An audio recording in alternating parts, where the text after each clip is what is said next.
Attention. Okay. All right. Welcome. Welcome. Good morning. Welcome to the Wellness Movement.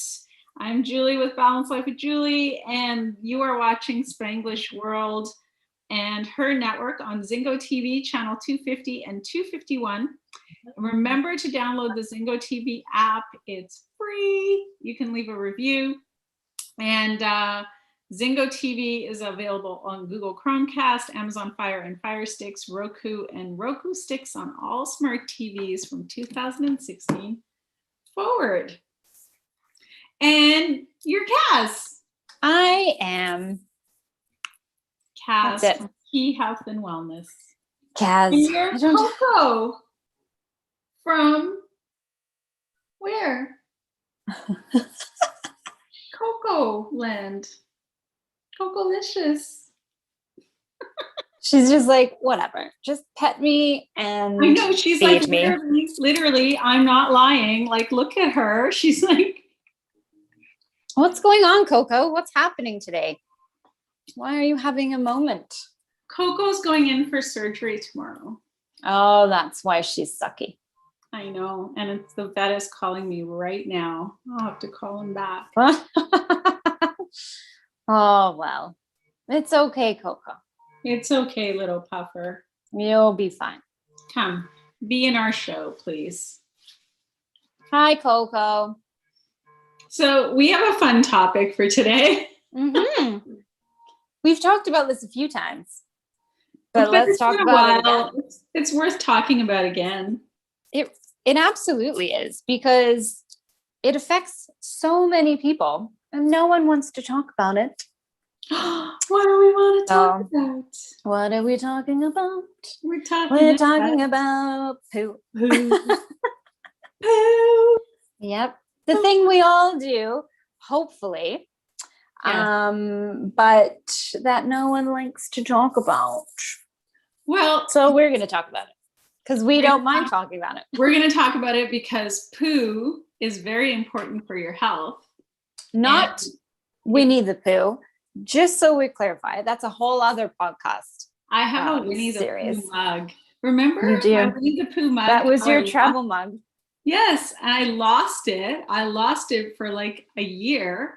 I forgot that when we renovated our kitchen that I had put it in the car. In that compartment between the passenger and the driver's seat. And then one day I flipped it open and I saw the mug and I was like, oh, there's the poo. There's the poo. There's the poo. Yes, I remember that when we went to Ohio. Yes, remember when we could travel? Oh. Yes. Is that going to be the thing when we're older and we're like, kids, we used to be allowed to travel. Back in my day, we got on these things called planes, and they took us from one part of the world to the other. Oh, that's a sad thought. No, I don't know. I think we're going to be able to travel soon. That is also a whole other podcast. Yes, we'll talk about it. But today we're talking about poo. Absolutely. And everyone needs to get on board with the fact that we all do it. And that we need to talk about it more, because if you aren't doing it right, it's going to really mess up your day, week, month, or even this year. Yes. I'll be there for you. We always do a musical interlude. Have you noticed that? Last week it was like Adele. Yes. And then this time it's mode. And I thought you were singing some other song, so that's okay. Yeah, so I don't know if people realize, but the laxative industry is $1 billion industry. What? Well, so people are paying big bucks for something that their body should already be doing naturally. So how many times? Okay, we'll do a little quiz. Do you think you should poo every day? Yep.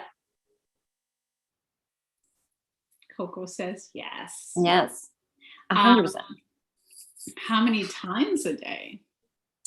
Well, I think it depends on the type of poop that you're doing. But if it's a good, sturdy, proper poop, I would say 1 or 2. I think it depends on your diet as well.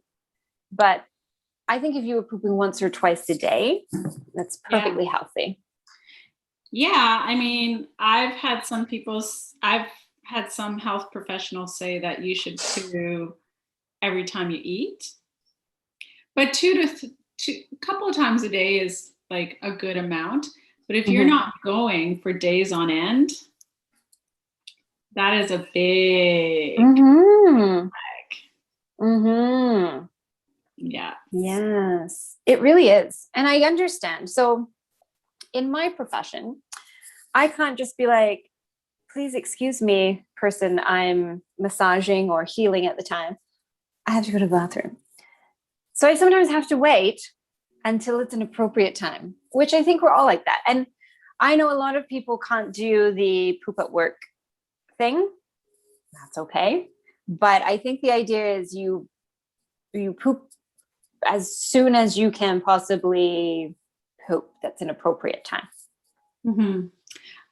So just going back to diet, like if you have certain things, like basically if you're not getting enough fiber, which means you're not getting enough plants in your diet, chances are you're going to have some issues not going to the bathroom, right? So like certain diet trends that are super trendy, like keto, like there's not a lot of plants in that diet. And Mm-hmm. so you have to remember that animal protein has zero fiber. Mm-hmm. And well, we also get into gut health, right? So it's like if you're not having any plant foods or minimal plant foods, chances are that the microbes in your gut are starving and you're going to have some issues going to the bathroom. Right. I was actually talking to a friend of mine in San Francisco. Mm-hmm. And I said to her, I said, who has time to read a magazine in the bathroom or a book? I'm like, in and out, baby. Like read one? Oh gosh, right? Yeah, like people keep like, you go into some people's bathrooms and they have like a whole, like a stand of reading material. Yes. Because I guess they have issues going to the bathroom. So they're used to just kind of sitting there on the toilet. Whereas I'm like, no, it's just in and out, baby. Like, Wow. I mean, I think people have foregone the magazines for just their phones now. yeah, well, still. Yeah, that's an interesting one. I don't know about that. Yeah. I've seen it. Next time I see it at someone's place, I'll ask them about how long it's taking them to go to the bathroom.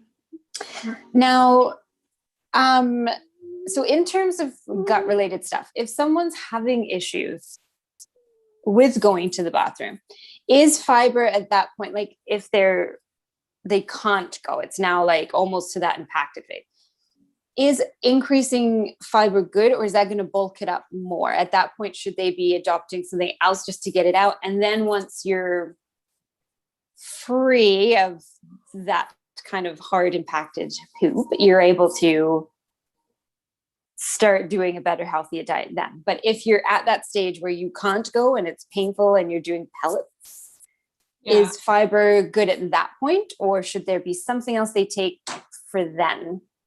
Well, something to also look at is what a lot of people are dehydrated. Like a lot of people are chronically dehydrated. So that's also part of what's going on for a lot of people.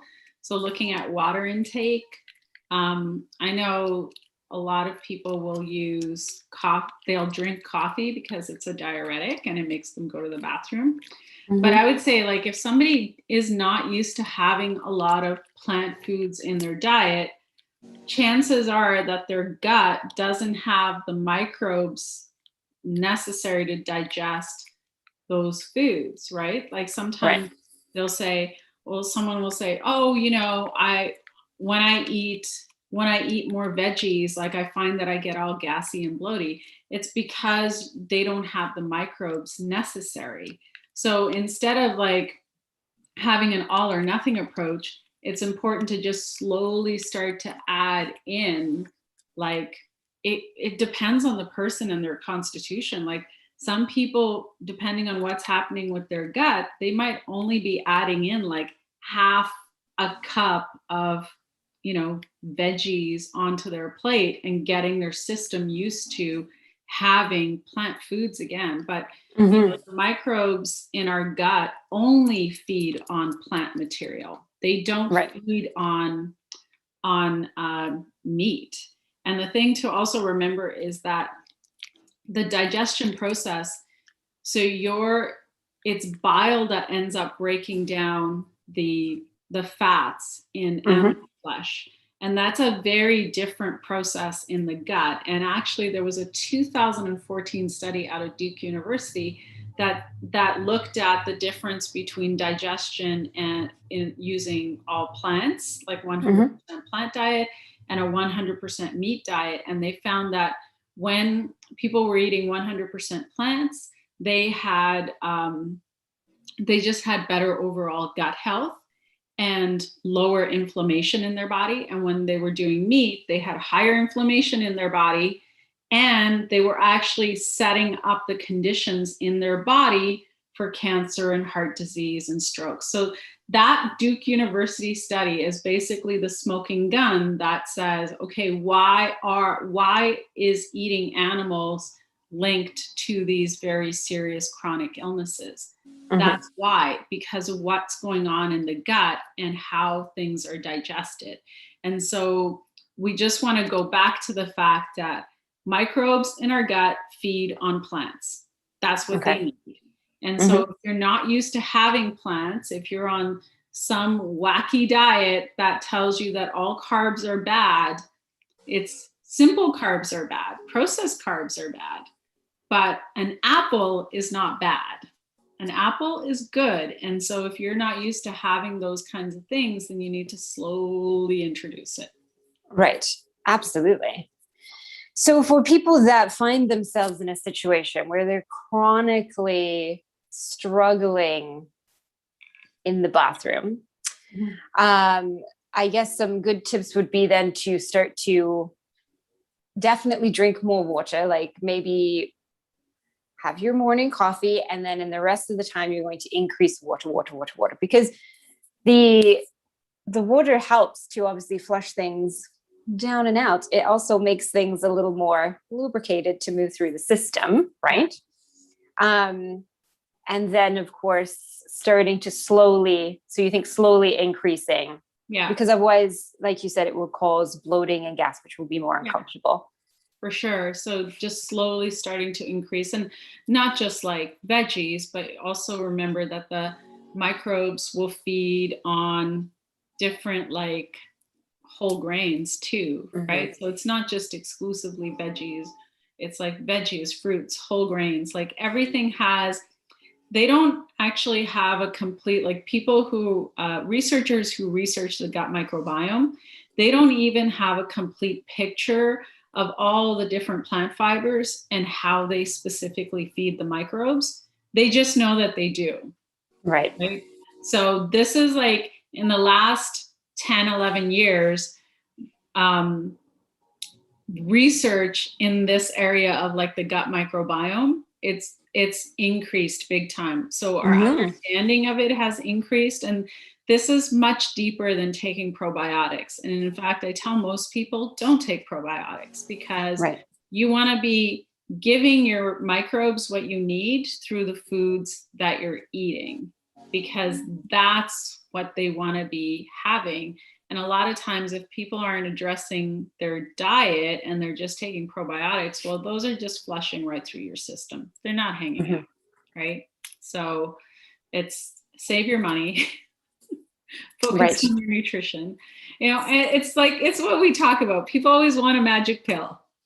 Not a magic pill. Well, apparently the magic pill is the in the pharmaceuticals where they have all the laxatives and stuff. Yeah. That's a magic pill. But your body has like the ability, like you have the ability to go naturally. Right? Well, and that's the thing, when people start to hold it for so long, you start to actually become desensitized to that natural alertness, which can then lead to not being able to go, or to going when you don't want to go, because your body's just like, it's coming now. And you're so desensitized, you don't realize. Yeah, well, What's the going thing on? is, people also like people who are Shanti, come here. People who are like have issues going to the bathroom. They're constipated. There is probably diet. It's stress related.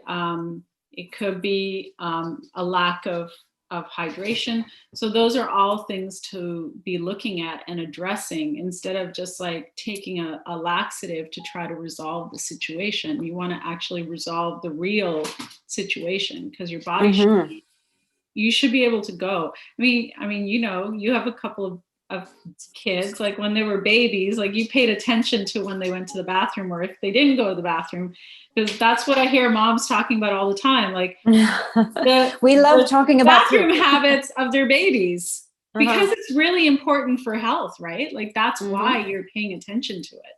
Absolutely. I mean, and not only are we paying attention to when they go, if they haven't go, what it looks like, how much of it was in there. Yeah, there's a lot going on, which Because if we it's tend like not to all do. soup, if it's all runny, that's problematic. If it's like hard, that's problematic. So you kind of have to figure out like what's going on. It should ideally, for those who are listening, your poo should be like an S shape in a perfect world. So like and like a continuous, it kind of like a stays continuous together. S. And so if it's like broken up and stuff, or if you're shooting pellets, like there's something going on. Like that's something to look at. Right. Literally and figuratively. Yeah. And I know trying to get on a good, so we touched base earlier about it's not always an appropriate time to go. So sometimes you feel the urge, but you can't necessarily just stop when you're in the middle of work for whatever you're doing, or maybe you're on the train somewhere. So it's important to go as soon as you can, but even maybe getting into a routine so you go before you even leave for work.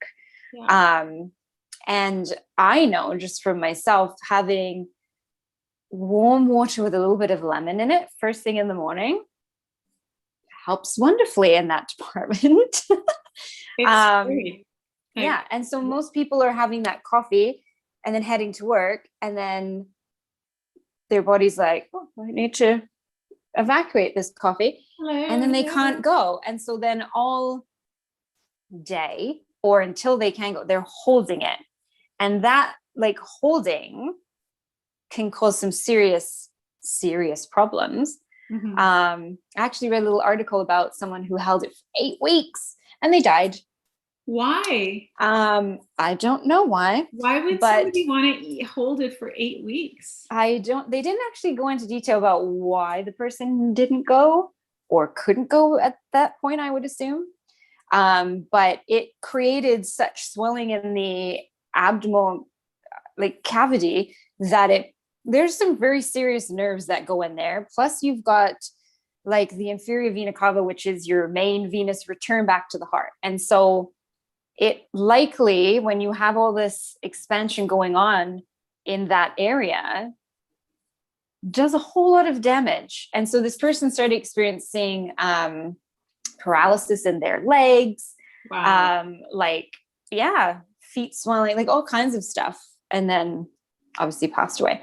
So it's not great. And the more you're holding it, the more you're kind of leading yourself down the wrong path of your body becoming into that routine where it's just normal. And then it's like, oh, we're fine. Yeah. I mean, I think the goal would be to get into a regular routine, right? So like certain foods that you're eating, like the thing that digests the fastest in our system is always fruit.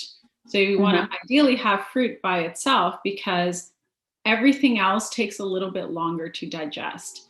Right. And so complex carbs and fats take about 4 hours, right? So 4 to 6 hours ish. So if you kind of think of it that way and just like how your body works, if you're eating at certain times, chances are like you've had your dinner, you've slept overnight, like you had your whole night. So in the morning, having like some warm water and lemon, you should be able to go before you go to work. And then whatever you have for breakfast, whatever you have for lunch, chances are you can probably time it so that you're going sometime in the evening. Like before or after dinner, but that's obviously not the food that you just had for dinner because your body doesn't digest it that quickly, right? So you can time it, right? But if you're not regular and you're not going at regular times, like this should be part of your health priority list of like, oh, I need to figure out what's going on here and I need to like dial it in. So it's not something that you want to skip. And I used to work with this makeup artist on, she worked on a couple of my projects and she's told me that she would go like 3 or 4 days without going. I was like, dude, that's not healthy. Like, I know that might be what your body's doing, but that's not something that you just ignore and like go with it. I know quite a few people who have IBS and they really struggle with, you know, one day they're battling diarrhea and the next day they can't go for 3 or 4 days. And so a lot of it does come down to diet, of course, but some of them have only been able to find a good balance by taking like Restorelax or something on a daily, and Metamucil, those types of things to kind of just help them because it's been so long, like so many years, they battled this before they went, I should do something about this, or found a doctor or a nutritionist or someone who said, this isn't normal and it's not healthy and we need to fix it, rather than just be like, take a laxative, take Imodium. Like, so, but now they've got into this situation where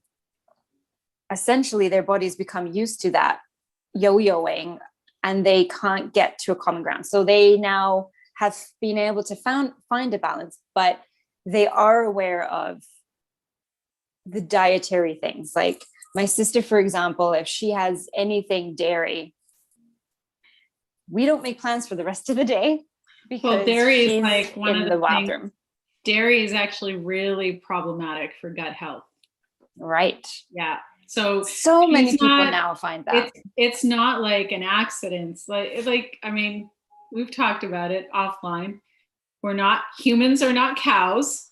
So when we have the food that's meant for a whole other species, it's going to cause problems in our system. And dairy is like one of the biggest contributors for digestive issues and a whole slew of other things like skin allergies, asthma in kids. Like it's very, very problematic. Oh, and the worst one is cancer. So yeah. Right. I would put a pass on dairy. Find something. Yeah. Well, and the crazy thing is there's dairy in so many things you don't even realize, and it's named different things. So half the time when we go out somewhere, she's like, oh, it's got dairy in it. And I'm like, I don't see milk on the packaging. And she's like, you see the word that says blah, blah, blah, blah, blah. That actually means some form of dairy. And I'm like, oh. So now she's become proficient in reading labels and ingredients. And it's sad that we have to do that. But if she doesn't, she knows the consequences now. Right. Well, we could talk more about poo and dairy and all of the things, but we have done many shows on it. Yeah, maybe we'll do a continuation. But anyway, if you're having issues going number 2, definitely don't ignore it. Work with a qualified nutritionist. Where can you find one? Oh, right here. And incidentally, registered massage therapists also know how to relieve constipation as well. So yes, there's lots of different options that are healthy and not just a pill you're going to take to, I don't know even what that does to your insides. Yeah, I wouldn't recommend the pill. So thanks for watching today. The show can be heard on Spanglish Radio Network. Her network is part of Spanglish World Media Network, and check out spanglishworld.ca for all news and programming. Spanglish World. Watch it, hear it, read it, download it, live it.